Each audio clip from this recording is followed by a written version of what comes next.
Baik, Assalamualaikum warahmatullahi wabarakatuh. Selamat malam dari kelompok kami, kelompok 7, dari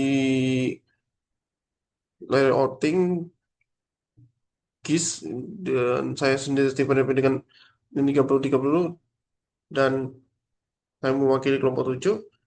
Maka saya akan jelaskan terlebih dahulu. Sebelum itu, lebih baik agar tidak kejadian yang buruk, saya kapan hari menggunakan GIS ini masih belum matang, dan saya sendiri pada saat menyelesaikan pembuatan peta, pada saat menjalankan tes, ternyata saya menggunakan Canva, karena waktu itu saya masih tidak tahu menggunakan QGIS itu sendiri. Setelah saya tahu, aduh, menyesal sekali, dan saya akan jelaskan lebih dulu gimana layouting pada peta itu sendiri.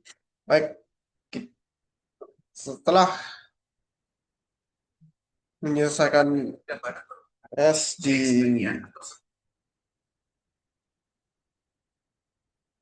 UTS itu sendiri, maka kita akan mulai dari pertama-tama.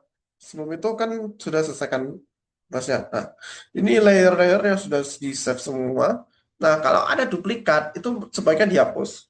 Lalu karena ada download sama lain, ini sebagai petunjuk buat melakukan kemudahan itu sendiri. Lalu karena skalanya 1:5.000, maka kelompok kami menggunakan cara yang baru, yang dimana seperti umumnya ya, karena kesalahan itu kami benar-benar memperbaiki kesalahan itu secara real.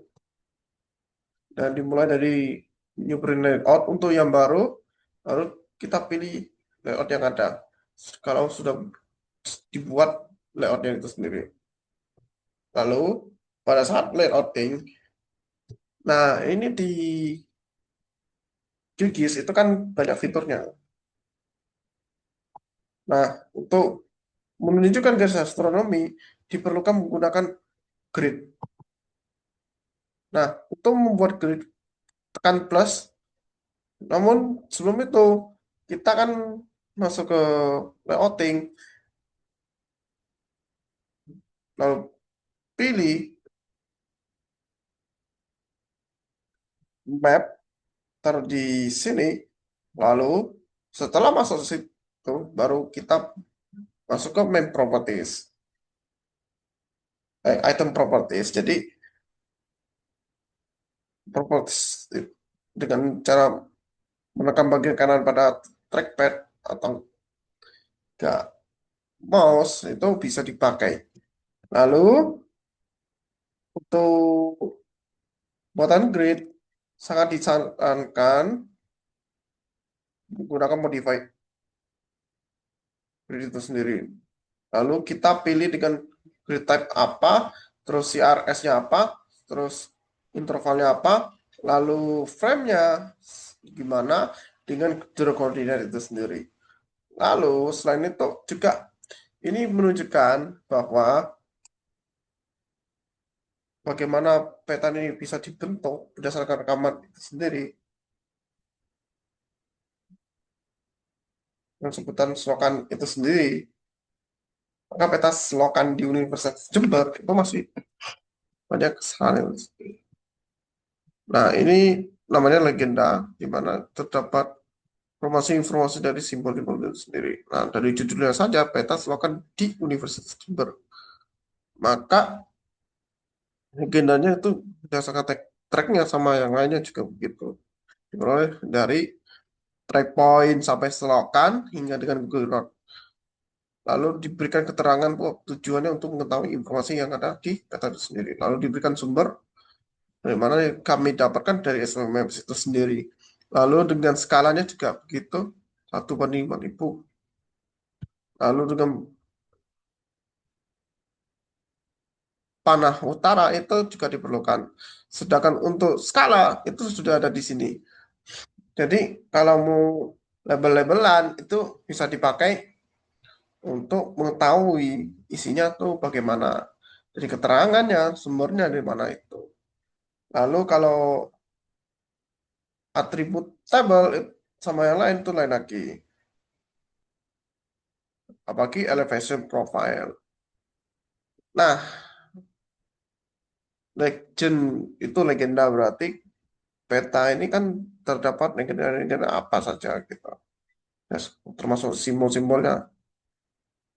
Nah, untuk garisnya ini batasnya dari peta itu sendiri dari ujung barat sampai ujung timur dan sebagainya sehingga dengan mudah kita mendapatkan ukuran yang pasti dalam pengaturan peta itu sendiri.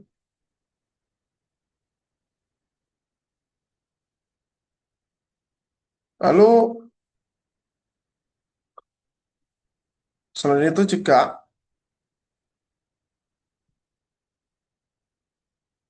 tanda-tanda dari peta ini bisa menunjukkan bagaimana hasil yang diperoleh dari recording.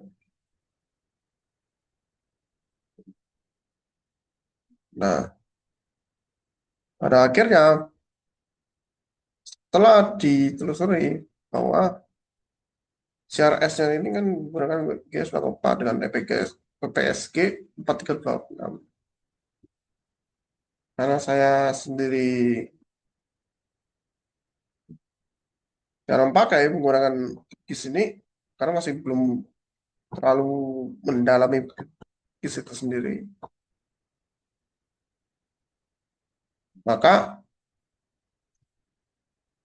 gunakan rectangle, rectangle itu dari shape itu sendiri digunakan untuk ukur batas-batasnya yang ada di peta itu sendiri.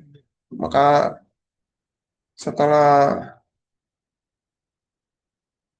tadi kamu peroleh banyak hal dari judul, legenda sama simbol-simbolnya, lalu dengan keterangan, sumber dengan skala, terus arah utara, terus skala, skala lagi. Ya, skala lagi. Cuma yang ini lebih detail lagi.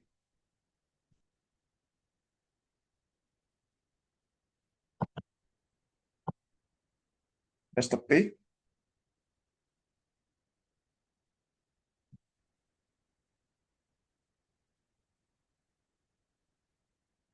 dari rekaman yang kapan, dan garis-garis astronominya ini ada di kiri dan bawah. Maka saat maka peta itu sendiri dapat ya paling tidak minimalis ya dalam peta itu sendiri.